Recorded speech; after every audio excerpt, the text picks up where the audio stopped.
प्रिय दर्शकों, फिर एक बार स्वागत है आपका एक नई कहानी के साथ।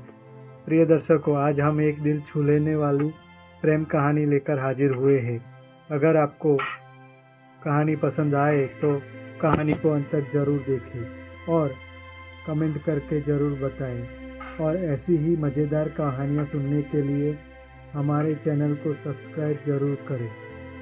अब कहानी की शुरुआत करते हैं। आरव की ओर देखा और हल्का सा सिर हिलाया। स्क्रिप्ट में लिखा था कि मायरा छाता लिए खड़ी होगी और आरव उसके पास जाकर कहना था, मैं तुम्हें कभी नहीं छोड़ूंगा। एक्शन। विक्रम ने चिल्लाया। बारिश की बूंदें शुरू हुई। मायरा ने छाता हटाया और आरव की आंखों में देखा। क्या तुम सच में मुझे चाहते हो या ये सिर्फ एक खेल है? उसने स्क्रिप्ट से हटकर पूछा। आरव एक पल को ठिठक गया। उसकी आंखों में कुछ था, एक सवाल, एक दर्द। उसने जवाब दिया, मैं तुम्हें अपनी जिंदगी में चाहता हूँ। यह स्क्रिप्ट का हिस्सा नहीं था, पर सेट पर सन्नाटा छा गया। कट! विक्रम ने चिल्लाया, लेकिन उसकी आवाज में गुस्सा नहीं, एक अजीब सा उत्साह था। ये लड़का कुछ खास है, उसने अपने असिस्टेंट से कहा। और मायरा, उसने सीन को जिंदा कर दिया।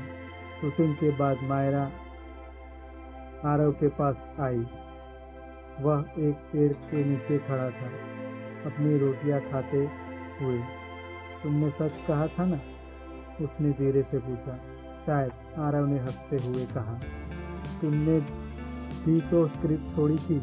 मायरा हल्का सा मुस्कुराई। सावधान रहना, यहाँ हर सच एक नाटक बन सकता है।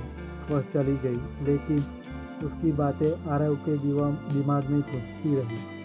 पहला ट्विस्ट अगले दिन सेट पर कुछ अजीब था। विक्रम ने घोषणा की कि फिल्म का नाम होगा प्यार का खेल और मुख्य भूमिकाओं के लिए आरव और मायरा को चुन लिया गया। यह सुनकर आरव की खुशी का ठिकाना न रहा। उसने अपनी माँ को फोन किया। माँ, मैं हीरो बन गया। उधर से सिर्फ आंसू की आवाज़ आई। शूटिंग शुरू हुई। पहले सीन में आरव और मायरा को एक डांस करना था। मायरा की हर अदा में जादू था। कैमरे के सामने वह बदल जाती थी, एक साधारण लड़की से एक स्टार में। लेकिन ऑफ कैमरा वह चुप रहती थी। आरव ने कई बार उससे बात करने की कोशिश की, लेकिन मायरा हमेशा टाल देती थी। एक दिन शूटिंग के बाद सेट पर अचानक हड़कंप मच गया। दो काले कोट वाले लोग आए और विक्रम से गुस्से में बात करने लगे। आरव दूर से देख रहा था।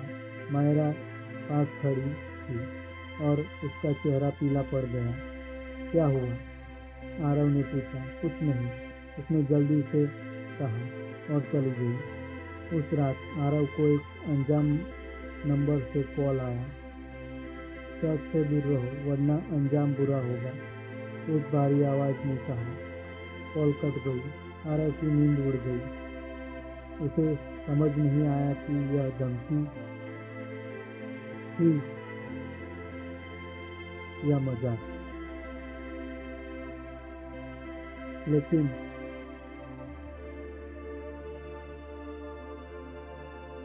अगले दिन वह मायरा को ढूंढने लगा, लेकिन वह गायब थी। तभी विक्रम ने उसे बुलाया। आरव, तैयार रहो, आज एक बड़ा सीन है। मायरा को कुछ लोग ले गए हैं, हमें स्क्रिप्ट बदलनी पड़ेगी। क्या? कौन ले गए? आरव ने हैरानी से पूछा।